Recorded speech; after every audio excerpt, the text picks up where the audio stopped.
नमस्कार दोस्तों, मैं प्रवीण मंगाड़ी। आप देखने लगे हो आपका अपना channel strong Haryana. Strong Haryana में आज हमारे साथ है जी भादरा के विधायक संजीव बेनीवाल।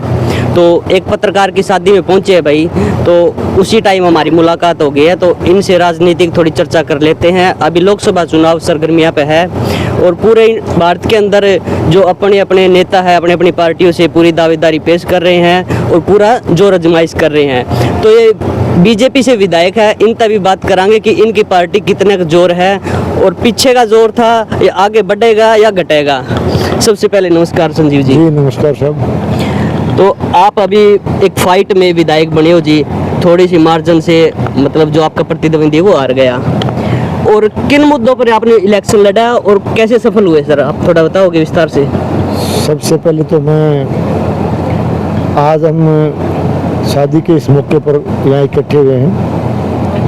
हमारे पत्रकार भाई राजेंद्र सिंह जी की शादी के शुभ अवसर पर हमारा सबका मिलना हुआ है। तो सबसे पहले तो भाई राजेंद्र सिंह को और सबको उनकी शादी के इस खुशी के मौके पर मैं बहुत बहुत बधाई देता हूँ, बहुत बहुत शुभकामनाएं देता हूँ।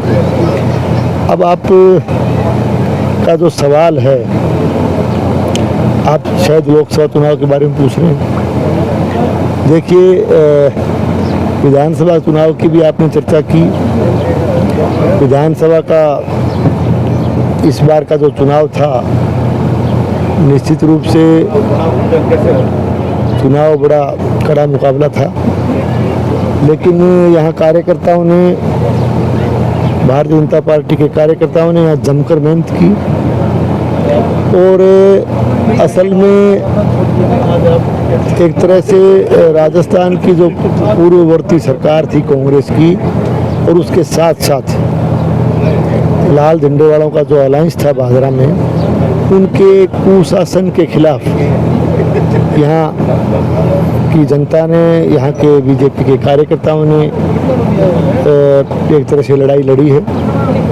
और निश्चित रूप से भादरा विधानसभा क्षेत्र की जनता ने अपना आशीर्वाद दे करके और भारतीय जनता पार्टी के मजबूत कार्यकर्ताओं ने इस चुनावी रण को जीत करके निश्चित रूप से एक ऐतिहासिक जीत मैं मानता हूँ हासिल की है। इससे न केवल मेरे जैसे कार्यकर्ता को उन्होंने यहाँ से जिता करके भेजा, न केवल भारतीय जनता पार्टी को जिताने का काम किया, बल्कि भादरा विधानसभा क्षेत्र से निश्चित तौर से लाल आतंक को भी समाप्त करने का काम किया। अब चूंकि आप लोकसभा के चुनाव की बात कर रहे हो, तो लोकसभा के चुनाव में निश्चित रूप से हमारे यहाँ से भारतीय जनता पार्टी के उम्मीदवार के रूप में भाई देवेंद्र झाझड़िया को यहाँ से चुनाव पार्टी ने लड़ाया है। और लगातार पैरा ओलंपिक खेलों में 3 बार पदक जीत करके भाई देवेंद्र ने पूरी दुनिया में हिंदुस्तान का नाम रोशन करने का काम किया है।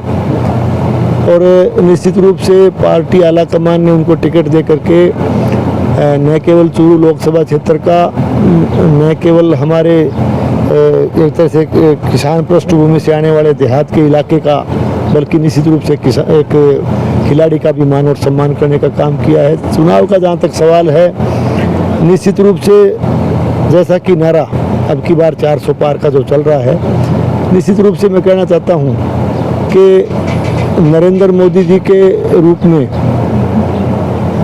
हमारे देश को एक यशस्वी प्रधानमंत्री मिले हैं, मजबूत प्रधानमंत्री मिले हैं। और आदरणीय नरेंद्र मोदी जी के नेतृत्व में लगातार हमारा देश मजबूत हुआ है और पूरी दुनिया में हिंदुस्तान का मान और सम्मान बढ़ा है, हिंदुस्तान की ताकत बढ़ी है। तो ऐसी स्थिति में जो चुनाव जो लड़ा गया है और जो पूरे देश में लड़ा जा रहा है, ये चुनाव कोई छोटा मोटा चुनाव नहीं है। ये चुनाव है मजबूत राष्ट्र बनाने का, ये चुनाव है विकसित भारत बनाने का, और ये देश के यशस्वी नेता आदरणीय नरेंद्र मोदी जी को देश का प्रधानमंत्री बनाने का। किसानों का जिक्र करें, जो किसानों की थोड़ी नाराज़गी आपकी पार्टी को झेलने को मिल रही है सर। हरियाणा की बात करें तो वहाँ हर एक कैंडिडेट का विरोध हो रहा है, गाँव में, शहरों में। तो उस पर आप क्या कहना चाहोगे सर? देखिए, मैं हरियाणा के बारे में तो आप लोकल हरियाणा के कार्यकर्ताओं से नेताओं से पूछोगे तो ज़्यादा उचित रहेगा, क्योंकि मेरा इन दिनों हम लगातार हमारा विधानसभा का भी चुनाव हमने लड़ा, अभी लगते ही लोकसभा का चुनाव आ गया और लगातार हम इस चुनावी कार्यक्रम में व्यस्त रहे हैं, इसलिए हरियाणा की वर्तमान स्थिति के बारे में मुझे कोई ज़्यादा जानकारी नहीं है। यहाँ मैं निश्चित तौर से कह सकता हूँ कि राजस्थान में इस बार 25 की 25 सीटें भारतीय जनता पार्टी जीत करके जा रही है। राहुल कसबा का जिक्र करें जी, आपकी मदद की थी उन्होंने विधानसभा में, पार्टी छोड़ के अभी कांग्रेस से चुनाव लड़ रहे हैं, क्या उसका असर देखने को मिलेगा लोकसभा में? देखिए, हम लोग तो भारतीय जनता पार्टी के कार्यकर्ता हैं और सब कार्यकर्ताओं ने मिल करके यहाँ एक तरह से आदरणीय नरेंद्र मोदी जी को फिर से देश का प्रधानमंत्री बनाने का मार्ग प्रशस्त करते हुए मजबूती से यहाँ जो है चुनाव लड़ा है और मजबूती से भारतीय जनता पार्टी के पक्ष में मतदान किया। इलेक्ट्रिक बॉन्ड की बात करें जी, जो आपकी पार्टी जो है थोड़ा बैकफुट पे दिखाई दे रही है जांच पड़ताल में, तो उस पर क्या कहना चाहोगे सर? No comments. तो और चर्चा करें सर, अभी जो लगातार आपके जो नेता है नरेंद्र मोदी, उन्होंने 4 जातियां बताई है जी, मजदूर, महिला, युवा और किसान। तो युवाओं के प्रति आपकी कितनी सद्भावना है जी? देखिए, निश्चित रूप से युवा वर्ग को प्रोत्साहित करने के लिए सरकार ने अनेक कदम उठाए हैं और निश्चित रूप से युवा वर्ग का आप देख रहे हो पूरे देश भर में कि आज नौजवान का युवा वर्ग का रुझान निश्चित रूप से देश के यशस्वी प्रधानमंत्री आदरणीय नरेंद्र मोदी जी की तरफ खूब बढ़ा है। और मैं तो यहाँ लोकसभा क्षेत्र चूरू की मैं बात कर सकता हूँ, हमारे इस चुनाव में भी और विधानसभा के चुनाव में भी आपने देखा होगा, निश्चित रूप से राजस्थान के यूथ ने, राजस्थान के युवा वर्ग ने खूब जमकर भारतीय जनता पार्टी का साथ दिया और युवा वर्ग का पूरा समर्थन भारतीय जनता पार्टी को मिला। ऑल इंडिया में कितनी सीट आ सकती सर?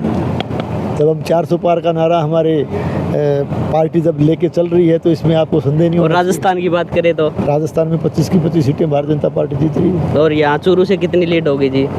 चूरू से मैं आपको कह सकता हूँ कि सवाल लीड का नहीं है, सवाल इस बात का है कि भारतीय जनता पार्टी जैसे देश भर में 400 पार का नारा दिए हुए है और 400 पार का नारा भी तब सार्थक होगा कि जब हम यहाँ से 25 की 25 सीटें जीत करके जाएंगे राजस्थान से। और मैं ये बात पूरी मजबूती के साथ कह सकता हूँ, पूरे विश्वास के साथ कह सकता हूँ कि निश्चित रूप से राजस्थान में 25 की 25 सीटें भारतीय जनता पार्टी जीतने जा रही है। राजस्थान की बात करें तो अभी जी नए मुख्यमंत्री बने हैं भजन लाल जी, तो वो क्या आपका पद कहीं मंत्रिमंडल में शामिल कर सकते हैं आने वाले टाइम में? देखिए, हम लोग पार्टी के कार्यकर्ता हैं, पार्टी के कार्यकर्ता के रूप में हमेशा हमने काम किया है। सवाल पद के बारे में हमने न तो कभी सोचा है और न कभी हम पद की बात को सोच के चलते हैं और निश्चित रूप से किस कार्यकर्ता को कहाँ एडजस्ट करना है, ये सारे के सारे काम पार्टी अपने स्तर पे करती है और पार्टी आला कमान का ये काम है। निश्चित रूप से पार्टी आला कमान यानी पार्टी का शीर्ष नेतृत्व इस बात को देखता है, प्रदेश नेतृत्व इस बात को देखता है, ये हमारा काम है। धन्यवाद जी आपको बहुत बहुत। तो ये संजीव बेनीवाल थे, इनसे चर्चा की है, कुछ राजनीतिक चर्चा पे बात हुई है। तो स्ट्रॉन्ग हरियाणा के सभी दर्शकों को एक बार फिर राम राम, जय हिंद, जय भारत।